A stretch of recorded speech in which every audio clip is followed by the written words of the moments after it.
Selamat pagi Bapak Ibu Saudara-saudara yang terkasih.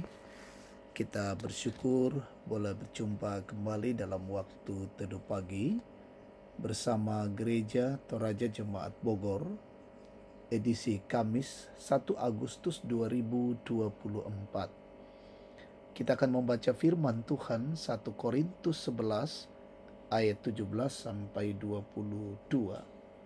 Sebelum kita membaca dan merenungkan sabda Tuhan, kita berdoa.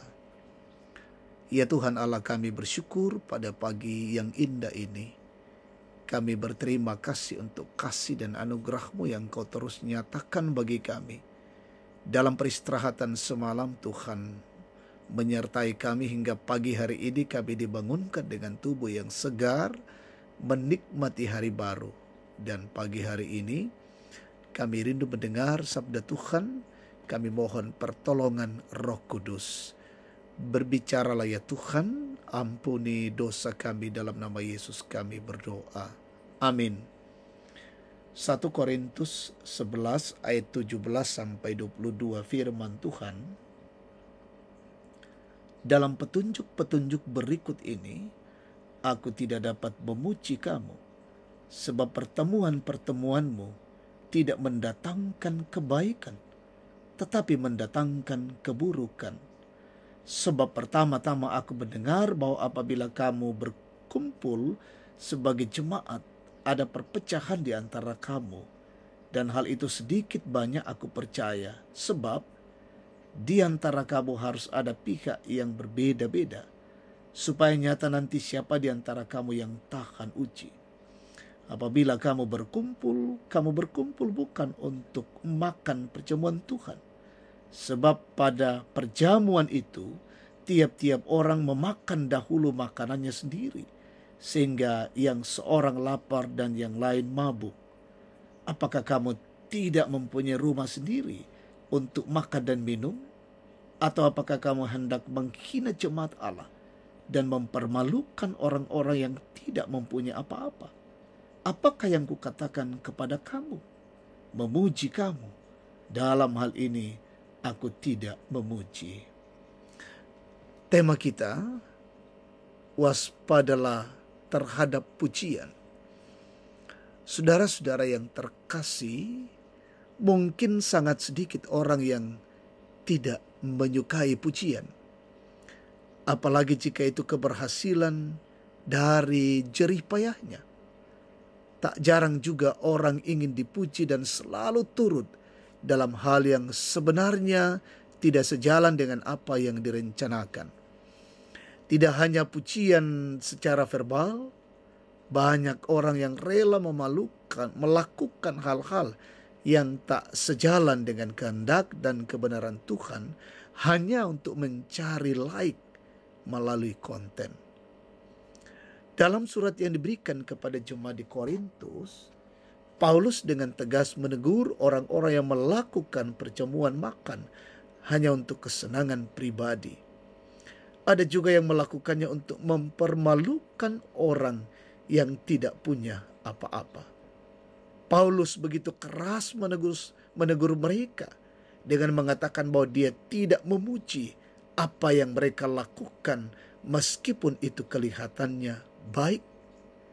Ia tidak tegas menyatakan kekeliruan karena dia tidak ingin jemaat Tuhan hanya melakukan tindakan yang dianggap sudah benar dan telah menghinakan jemaat Tuhan. Konteks teguran Paulus dalam surat ini adalah praktik dalam perjamuan makan. Hal itu sudah jarang terjadi lagi dalam kehidupan umat percaya masa kini. Namun banyak praktik lain yang dekat dengannya. Pujian kadang tidak selalu kita dapatkan untuk memelihatkan kekeliruan kita. Kadang juga pujian membuat kita terlena dengan keadaan yang malah membuat spiritualitas kita tidak bertumbuh. Yang dalam ungkapan orang Toraja mengatakan, parallu ditundan-tundan.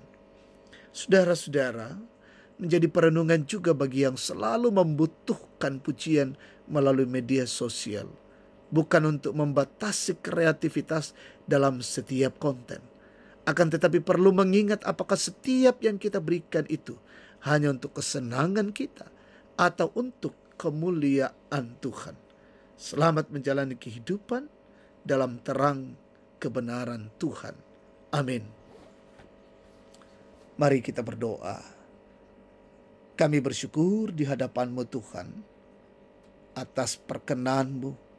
Kami menikmati kebenaran firman-Mu. Tanamkan dalam hati dan pikiran kami, meteraikan dalam hati kami ya Tuhan, sehingga kami jadikan sebagai pedoman, suluh dalam seluruh perjalanan kehidupan kami, terkhusus di hari ini. Mampukan kami menjadi pelaku firman, dan kami waspada terhadap pujian dari manusia. Allah lah yang kami puji dan kami sembah, kami muliakan dalam hidup ini. Bapa di sorga, dalam perjalanan siara hidup hari ini, kami semua melanjutkan tugas pekerjaan, pelayanan aktivitas usaha.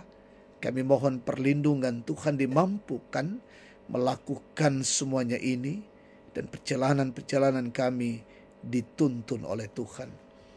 Berkati pemerintah bangsa, negara kami, pemimpin kami di negeri ini, wakil rakyat, aparat negara, dan penegak hukum. Semua yang diberi peran dalam mengayomi bangsa ini, Tuhan berkati. Berkati umat-Mu dimanapun yang sakit, Tuhan sembuhkan. Yang berduka hiburkan, lalai sadarkan, bergumul teguhkan. Orang tua kami, opa dan oma, sehatkan mereka selalu, ya Tuhan. Mendoakan anak-anak-Mu dalam tumbuh kembang, sementara dalam bangku pendidikan berkati, arahkan mereka semua, bahkan yang mencari pekerjaan. Berkati yang berulang tahun, sempurnakan sukacita mereka. Ini doa syukur kami ya Tuhan, dalam nama Yesus kami berdoa. Amin. Demikian waktu teduh, Tuhan berkati.